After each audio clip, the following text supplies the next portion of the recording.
பவித்ரா இருக்கிற பங்களா எங்கள் பக்கத்தில் தான் இருக்குது மேடம். பார்க்குறதுக்கு மர்ம மாளிகை மாதிரி இருக்குது. எக்கச்சக்க செக்யூரிட்டி, பயங்கர சந்தேகம், ஏகப்பட்ட விசாரணை. அத்தனையும் மீறி டெலிஃபோன் டிபார்ட்மெண்ட் போய் சொல்லி நான் உள்ளே நுழைஞ்சிட்டேன். பவித்ராவை பார்த்தீங்களாங்க? இருந்தாங்களே, அவங்க கிட்ட போய் நான் எதுக்காக வந்திருக்கேன் எல்லா விஷயத்தையும் அவங்ககிட்ட சொல்லி உங்களை காப்பாற்ற தான் வந்திருக்கேன்றதையும் சொல்லிட்டேன். அப்புறம் opening okay, entry okay, interval okay. ஆனால் கிளைமேக்ஸ் தாங்க ரொம்ப ஏமாத்தமாக போச்சு. புரியலையே. நான் சொன்ன அத்தனை விஷயத்தையும் கேட்டு கடைசியில் அவங்க நான் பவித்ராவே இல்லை, என் பேர் கவிதான்னு சொல்லிட்டாங்க. என்ன மிஸ்டர் லால், அது எப்படி இருக்க முடியும்? நீங்க தான் பவித்ராவோட போட்டோ பார்த்துருக்கீங்க, அவங்க அப்படியே தானே இருக்காங்க. ஃபோட்டோலையும் அவங்கள பார்த்துருக்கேன், நேராக அங்கேயும் அவங்கள பார்த்தேன். ஆனால் அவங்க 2 பேருக்கும் உருவ ஒற்றுமையில எந்த டிஃப்ரென்ஸும் இல்லை மேடம். அப்புறம் என்ன டவுட்டு? யோசிச்சா எனக்கு ஒரு விஷயம் புலப்படுது மேடம். அவங்க பவித்ராவாக இருந்தால் எதுக்காக அவங்களை காப்பாற்ற வந்த எண்ணெயே அவங்க ஆளுங்கிட்ட காட்டி கொடுக்கணும்? தப்பிச்சு வந்தது தம்பராம் புண்ணியமாக ஆயிடுச்சு மேடம். அந்த பொண்ணு நிச்சயமாக பவித்ரா இல்லை மேடம். பவித்ரா மாதிரி உருவம் ஒற்றுமை இருக்கிற கவிதா தான் அவங்க. மிஸ்டர் லால், இந்த ஒரே ஆள் மாதிரி 7 பேர் இருக்காங்க, அதெல்லாம் இந்த சினிமா டிவியில், அதெல்லாம் ஃபேண்டசிக்காக. இதெல்லாம் நிஜமா நடக்கும்னு நான் நம்ப மாட்டேன் மிஸ்டர் லால். உங்கள் ஃபீலிங்ஸ் எனக்கு புரியுது மேடம். எனக்கும் இந்த இன்வெஸ்டிகேஷன் நல்லா ஆரம்பிச்சு போயிட்டு இருந்தது, மறுபடியும் ஸ்டார்டிங் பாயிண்ட்டுக்கே வந்துட்டு இருந்தது ரொம்ப வருத்தம் தான். அப்படி இருக்காது. அந்த பொண்ணு பவித்ராவே தான். ஏதோ ஒரு காரணத்துக்காக அவ அப்படி சொல்றா. ஒண்ணு பண்ணுங்க, என்ன அந்த பங்களா கூட்டி போங்க. மறுபடியும் அந்த பங்களாக்கா கூட்டிட்டு போங்க. அப்பா மறுபடியும் நம்மளை மாட்டி விடுறாங்களே, என்ன பண்ணுறது? ஆக்சுவலாக மேடம் அது போலாம். Okay madam.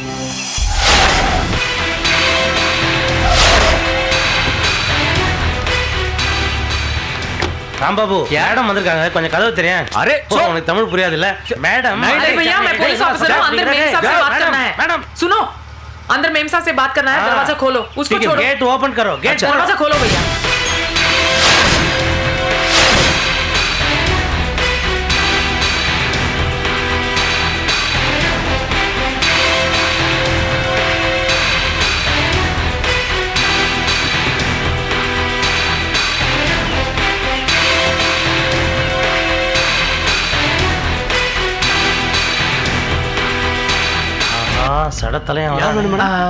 நான் தான் ஏசிபி ரேகா. உள்ள அவங்க பேர் கவிதா தானே? அவங்களோட பேசணும். என்ன விஷயம் மேடம்? இல்ல, ஒரு சின்ன விஷயமா நான் அவங்க கிட்ட கேட்க. வாங்க. ஏய், நீ எதுக்கு வந்த? கேட்கல, நீ எதுக்கு வந்த? ஒரு நிமிஷம், அவர் என்னோட தான் வந்திருக்காரு. உங்களுக்கு தெரியாது மேடம், அன்னைக்கு ஃபோன் ரிப்பேர் வீட்டுக்கு வந்துட்டு ஏகப்பட்ட கரெக்டாக பண்ணிட்டு போயிருக்கான். இல்லைங்க, நீங்க நினைக்கிற மாதிரி அவர் தப்பான ஆள் இல்ல. அவர் என்னோட தான் வந்திருக்காரு. ஒன்றும் பிரச்சனை நடக்காது, நான் சொல்றேன்ல. Okay madam. வாங்க. உள்ள வாங்க மேடம், உட்காருங்க. தேங்க்யூ. ஏய்,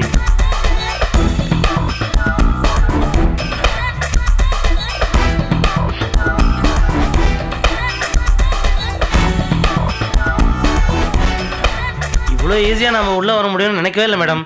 என்ன இருந்தாலும் உங்கள் போலீஸ் டிபார்ட்மெண்ட்டுக்கு இருக்க மரியாதையே தனி தான். ஆனால் இப்போ கூட டென்ஷனாக தான் இருக்கு மேடம். பொண்ணை அழிச்சிட்டு வருவாங்களா இல்லை அல்சேஷன் ஆகி அவுத்து விடுவாங்களான்னு.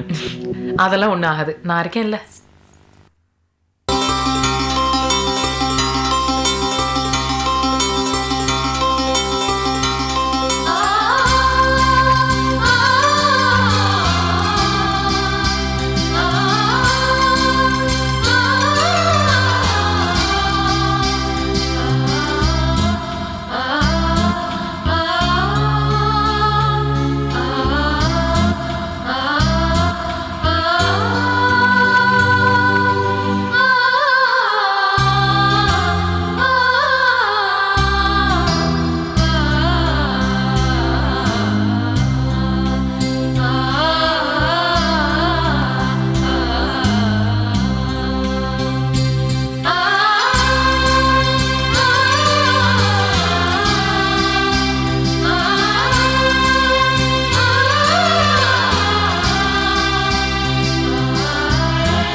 என்ன பார்க்கணும்னு சொன்னீங்களாமே, என்ன விஷயம்? ஏய் பவி, என்ன தெரியல? என்- எவ்வளவு நாளாச்சு. இவர் தான் உன்னை கண்டுபிடிச்சு கொடுத்தாரு. ஏய் பவித்ரா, பவி என்ன தெரியல? நான் உன்னோட அக்காடா.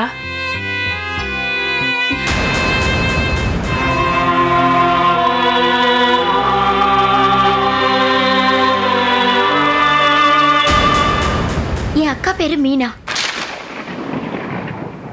அவங்க எங்க இருக்காங்க? மீனாக்கா,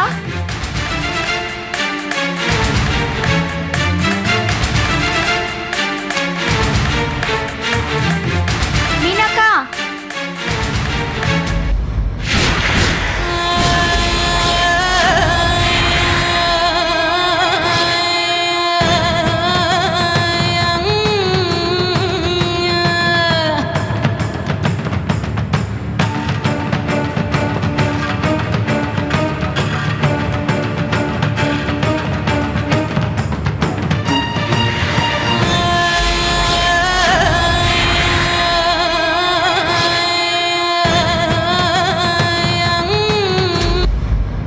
என்னவா?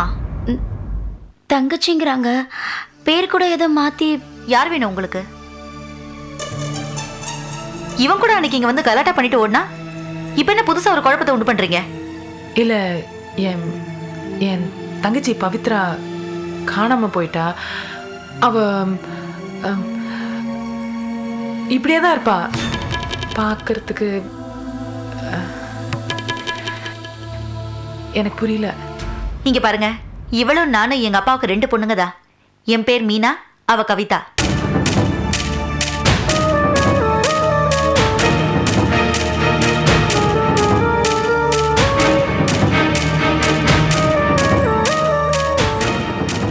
நீங்க ஏதோ குழப்பத்துல இருக்கீங்க.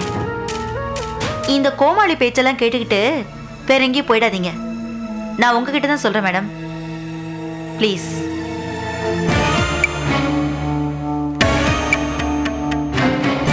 இல்ல, ப்ளீஸ்.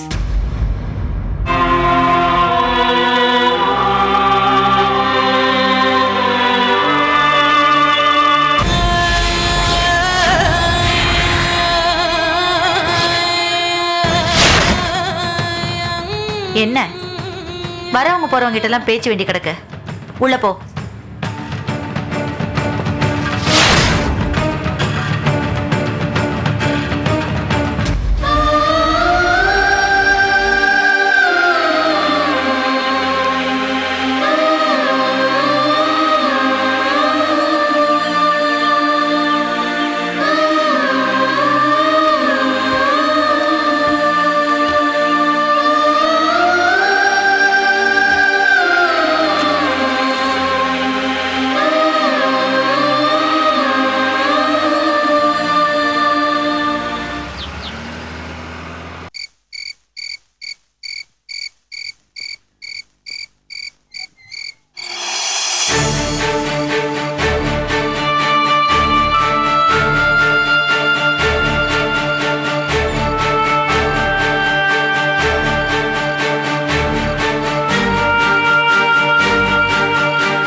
திருட்டு அம்பலம், மக்களை ஏமாற்றிய அவலம், சட்டசபையில் கடும் வாக்குவாதம், விசாரணை கமிஷன் அமைக்க முடிவு.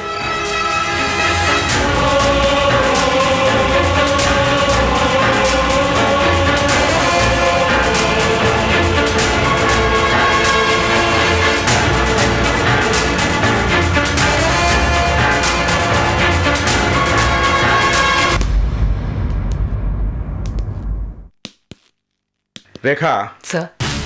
பிரசன்னா எழுதுன கட்டுரை படிச்சீங்களா? படித்தேன் சார். என்ன எழுதியிருக்காரு? சார், அவர் உண்மையை தான் எழுதியிருக்கார் சார். என்ன உண்மை?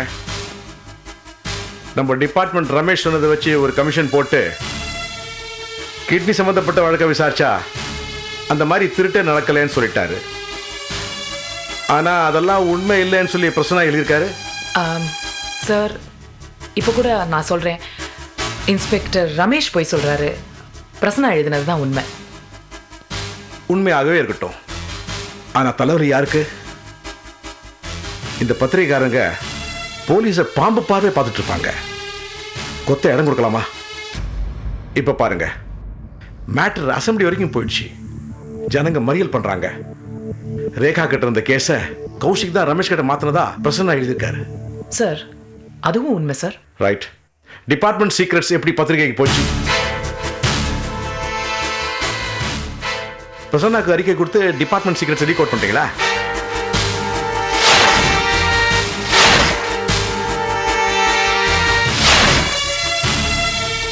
சார், உண்மையை தேடி ஒருத்தர் போகும்போது போலீஸ் அவங்களுக்கு உதவியா இருக்கலாம்.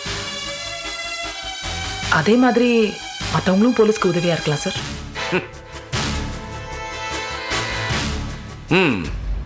ரேகா, நாட்டில் பல குற்றங்கள் நடக்குது.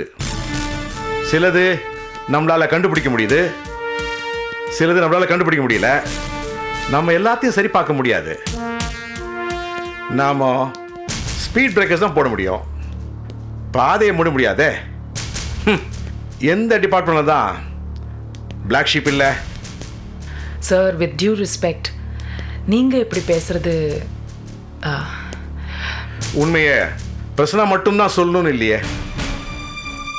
சார், டிபார்ட்மெண்ட்ல சில பேர் காம்ப்ரமைஸ் ஆகலாம், ஆனா பிரச்சனை காம்ப்ரமைஸ் ஆக மாட்டார் சார். ரேகாவும் காம்ப்ரமைஸ் ஆக மாட்டாங்க இல்லையா?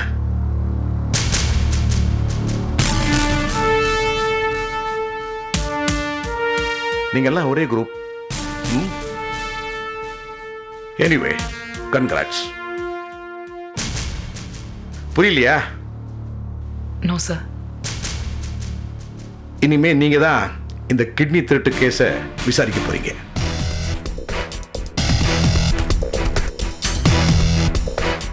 நிஜமா தான் சொல்றேன். Thank you sir. நீங்க என் மேல வச்சிருக்கிற நம்பிக்கையை நான் காப்பாத்துவேன். I know. May I take you leave sir?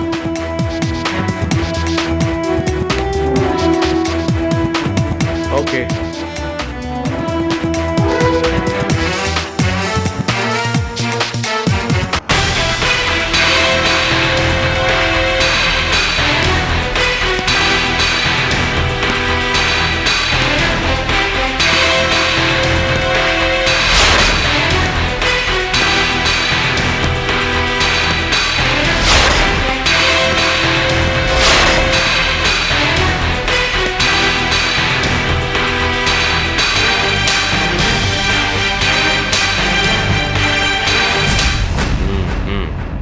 என்கிட்ட டைம் இல்லை, என்ன விஷயம் சீக்கிரமாக சொல்லுங்கள்.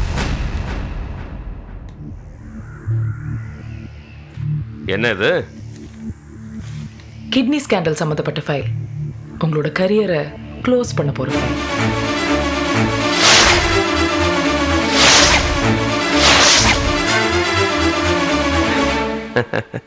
இதான் ரேகா, உங்ககிட்ட எனக்கு ரொம்ப ரொம்ப பிடிச்ச விஷயம். சின்ன சின்ன விஷயங்களுக்கு சந்தோஷப்படுறது, சின்ன சின்ன விஷயங்களுக்கு சந்தேகப்படுறது. இதனால தான் நீ ரொம்ப சீக்கிரமாகவே எல்லா விஷயத்திலையும் ஏமாந்துடுற. இப்போதைக்கு உனக்கு இருக்கிற பசிக்கு இது உன் கைக்கு கிடைச்சிக்கிற பாப்கார்ன்.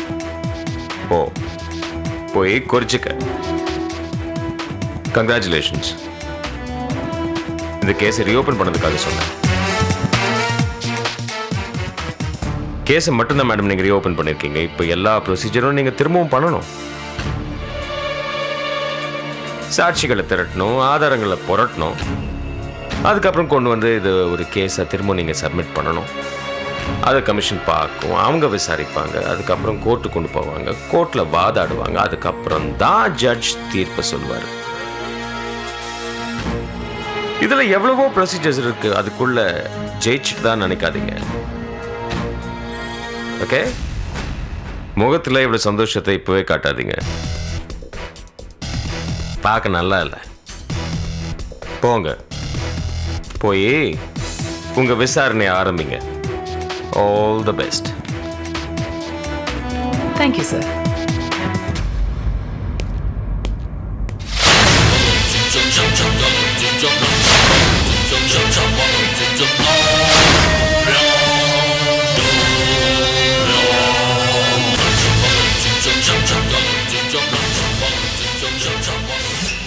டாக்டர், நான் தான். சிம்மம் புறப்பட்டுச்சு, உஷாரா இருங்க.